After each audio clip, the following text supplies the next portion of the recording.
జగిత్యాలలో మంత్రి పొన్నం ప్రభాకర్ పర్యటించారు. పట్టణంలోని రాజీవ్ బైపాస్ రోడ్డులోని గొల్లపల్లి చౌరస్తాలో ఏర్పాటు చేసిన సర్దార్ పాపన్న గౌడ్ విగ్రహాన్ని మంత్రి ఆవిష్కరించారు. అంతేకాకుండా ఆ ప్రదేశానికి సర్వాయి పాపన్న గౌడ్ జంక్షన్ గా నామకరణం చేశారు. 40 లక్షల ఈత మొక్కలు, 5 లక్షల తాటి మొక్కలు సిద్ధంగా ఉన్నాయని మంత్రి తెలిపారు. గౌడ్ సంఘాలు ఉపాధి హామీ కోసం వీటిని వినియోగించుకోవాలని పిలుపునిచ్చారు. ఆగస్టు 18న పాపన్న గౌడ్ జయంతి సందర్భంగా CM Revanth Reddy, PCC chief Mahesh Goud foundation వేడుక నిర్వహించనున్నట్లుగా వెల్లడించారు.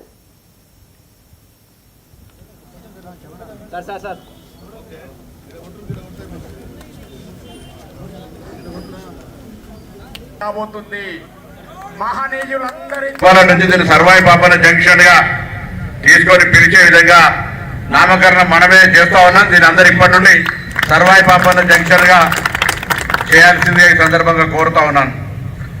సర్వాయి పాపన్న బహుజన నాయకుడు, వృత్తిరీత్యా కళ్ళగీత కార్మికుడైనా ఆయన సైన్యంలో అన్ని రకాల సామాజిక న్యాయాన్ని పాటించి గోల్కొండ కోటను జయించినటువంటి వ్యక్తి.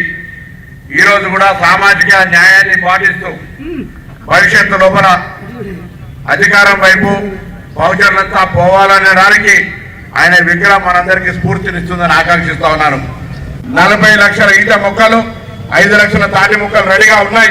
నేను సంఘాలందరి రాష్ట్ర వ్యాప్తంగా విజ్ఞప్తి చేస్తా ఉన్నా, వెంటనే మీకు ₹1 ఖర్చు లేకుండా అంతా ప్రభుత్వం తరఫునే ఉపాధి హామీ కింద మొక్కలు పెట్టడంతో పాటుగా పెంచేదాకా వాళ్ళదే బాధ్యత. కొంత మీరు సమన్వయం చేసుకొని ప్రభుత్వ స్థలాల్లో మొక్కలు పెట్టుకొని భవిష్యత్ తరానికి ఉపాధి కల్పించే కార్యక్రమం చేపట్టాల్సిన సందర్భంగా కోరుతా ఉన్నా.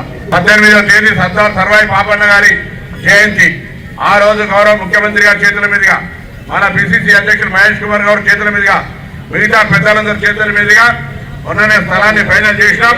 18 నాడు అక్కడ సర్వాయి పాపన్న విగ్రహానికి ఫౌండేషన్ వేస్తున్నామనే శుభవార్త కూడా మీ ద్వారా తెలియజేస్తూ, 1 సంవత్సరం అద్భుతంగా అక్కడ విగ్రహాన్ని ఏర్పాటు చేసుకొని మనకు సంబంధించినటువంటి అన్ని రకాల ఒక స్ఫూర్తిదాయకమైనటువంటి విధంగా ప్రజలకు భవిష్యత్ తరానికి తెలిసే విధంగా కార్యాచరణ తీసుకుంటూ